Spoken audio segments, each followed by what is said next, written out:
السلام عليكم. رمضان مبارك سعيد، الله يدخلوا علينا وعليكم بالصحة والعافية. طبيعة الحال الامور اللي دايره هاد الايامات والامور اللي كاينه هاد الايامات هو كل واحد تيقول لك بغيت نوجد، راه خصني نوجد، راه خصني نتقدى، راه بغيت نتقدى، راه خصني. هادي الهضره دابا تدور. انا اللي بغيت نقول لكم ماشي هذا هو المهم.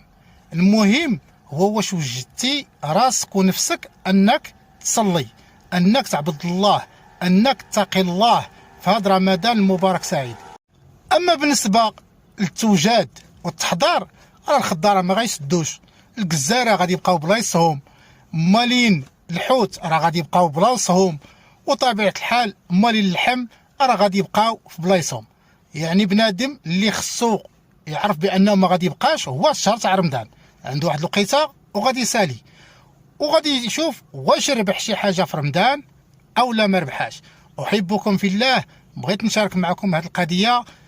ما تزيروش راسكم وما توركوش على راسكم، والمهم في رمضان هو طاعة الله.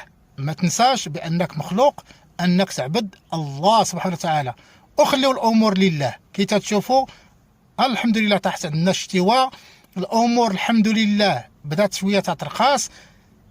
خليوا الأمور لله. مع السلامة، رمضان مبارك سعيد، أحبكم في الله.